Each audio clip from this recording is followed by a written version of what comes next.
Mahkamah Tinggi Syariah memutuskan bahawa Nyonya Tahir, wanita Melayu beragama Islam tetapi didakwa mengamalkan cara hidup orang Cina dan ajaran Buddha sejak lebih 80 tahun lalu, bukan beragama Islam semasa kematiannya. Nyonya yang berumur 89 tahun ketika itu meninggal dunia kerana sakit tua kira-kira pukul 4 petang hari Jumaat di rumahnya di Taman Indah di Tampin. Status agama Nyonya disedari oleh anggota polis di Balai Polis Tampin apabila anak dan cucunya datang untuk membuat laporan kematian. Ini kerana dalam salinan kad pengenalan Nyonya jelas menunjukkan dia Melayu dan beragama Islam, sedangkan anaknya menggunakan nama Cina dan beragama Buddha.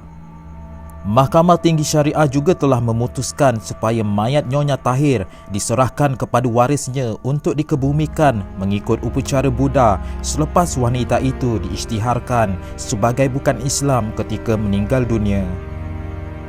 Keputusan itu dibuat oleh Hakim Muhammad Syukur Sabudin selepas mendengar permohonan ex parte pengisytiharan Islam yang dikemukakan oleh Majlis Agama Islam Negeri Sembilan dan Jabatan Hal Ehwal Agama Islam Negeri Sembilan.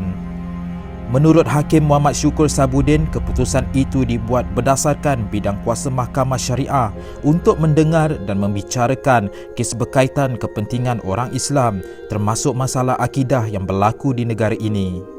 Katanya ia juga diputuskan berdasarkan kepada afidavit yang dikemukakan oleh anak bongsu Nyonya, Chiang Affat, dan juga keterangannya bersama kakaknya, Chiang Kuang Ying, di mahkamah. Dalam penghakimannya, Syukur berkata selepas mendengar serta meneliti keterangan waris Nyonya dan bukti yang dikemukakan di mahkamah, mahkamah memutuskan bahawa Nyonya Tahir bukan beragama Islam semasa kematiannya.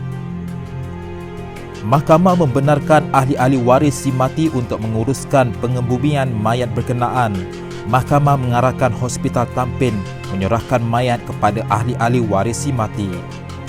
Terdahulu, Hakim Muhammad Syukur memetik riwayat Syekh Abu Suja daripada kitab Kifayatul Ahyar yang bermaksud barang siapa yang keluar daripada Islam, ia diminta bertaubat 3 kali. Jika bertaubat dan jika tidak, dia dibunuh dan tidak boleh dimandikan, tidak boleh disembayangkan dan tidak boleh dikuburkan di perkuburan orang Islam. Plaintiff dalam permohonannya memohon keputusan mahkamah bagi menentukan status agama Nyonya dan permintaan keluarganya untuk mengebumikan mayat wanita itu mengikut adat Cina dan agama Buddha. Peguam Syari'i Siti Halina Shahran mewakili plaintiff iaitu anak bongsu Nyonya, Chiang Affat, manakala Ku Chin Nam yang dibantu Kevin Ku SK bertindak sebagai peguam pemerhati bagi keluarga Nyonya. Selain itu, pengerusi Persatuan Peguam Syari'i Malaysia Muhammad Buruk yang juga peguam syari'i bertindak sebagai peguam pemerhati bagi pihak persatuan berkenaan. Terdahulu, Peguam Syari'i Siti Halina Shahran mewakili plaintiff iaitu anak bongsu Nyonya memaklumkan kepada mahkamah bahawa Affat telah mengemukakan afidavit bagi meminta supaya mayat ibunya disemadikan mengikut adat Cina dan agama Buddha. Kandungan afidavit itu antara lain berhubung keputusan laporan penyiasatan Pejabat Agama Islam Alor Gajah Melaka pada 7 Mei 1986 mengenai laporan persekedudukan antara Nyonya dan suaminya, Chiang Meng.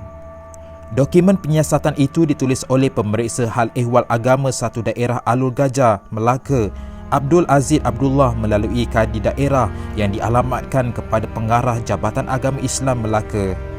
Antara kandungan laporan siasatan itu ialah Nyonya dilahirkan pada 1918 di Alor Gajah, Melaka dan dipelihara sejak kecil oleh neneknya, seorang Melayu yang berkahwin dengan seorang mualaf Cina berketurunan Hailam. Hasil penyiasatan itu mendapati sejak dipelihara oleh neneknya, wanita itu mendapat asuhan dan didikan mengikut budaya serta agama Buddha. Pada 1936 ketika berusia 18 tahun, dia melangsungkan perkahwinan dengan seorang lelaki Cina bernama Chiang Meng dan dikurniakan 13 anak. Sejak berkahwin, Nyonya mengamalkan ajaran Buddha dan memakan babi manakala suaminya itu tidak pernah memeluk Islam.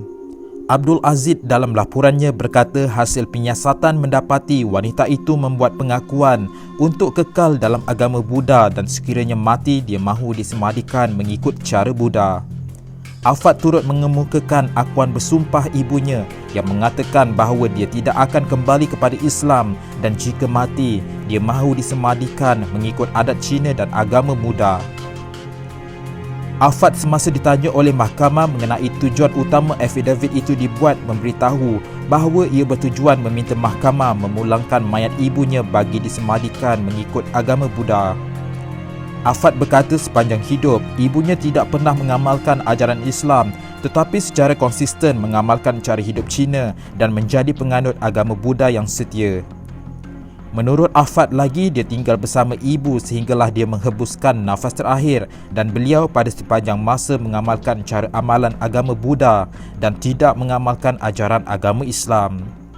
Sementara itu, kakaknya Chiang Kuai-ying pula berkata ibunya itu membuat wasiat dalam akuan bersumpahnya bahawa dia tidak akan kembali kepada agama Islam dan meminta disemadikan mengikut cara agama Buddha. Menurutnya, semasa ibunya sakit, dia berpesan supaya disemadikan bersebelahan kubur ayah kami. Nama Cina ibu saya ialah Wong Ah Kiu. Pada 1986, mereka telah ke Jabatan Pendaftaran Negara bagi urusan penukaran namanya itu tetapi ditolak. Pegawai agama Alor Gajah Melaka Kamarul Saman Yaakob yang turut dipanggil memberikan keterangan mengesahkan laporan yang dibuat oleh Abdul Aziz pada tahun 1986. Beliau mengemukakan salinan asal dokumen itu kepada mahkamah. Ketika ditanya oleh mahkamah berhubung tindakan susulan pejabat agama setelah menerima laporan bersekedudukan itu, beliau menjawab, "Saya tidak tahu. Nyonya meninggal dunia kerana sakit tua kira-kira 4 petang Jumaat lepas di rumahnya di Taman Indah Tampin." Kesimpulannya, mahkamah setelah mendengar semua keterangan yang telah diberikan dengan bantuan pihak peguam dan juga keterangan daripada beberapa dokumen dan beberapa eksibit yang telah dikemukakan kepada mahkamah ini, juga peluang yang telah diberikan kepada ahli-ahli waris kepada si mati di dalam mahkamah ini di dalam membuat penghakiman bagi permohonan ini menghukumkan bahawa si mati Nyonya binti Tahir adalah bukan beragama Islam semasa kematiannya. Mahkamah membenarkan ahli-ahli waris si mati untuk menguruskan pengkebumian mayat berkenaan dan mahkamah mengarahkan hospital daerah Tampin menyerahkan mayat kepada ahli waris si mati. Sekian, terima kasih.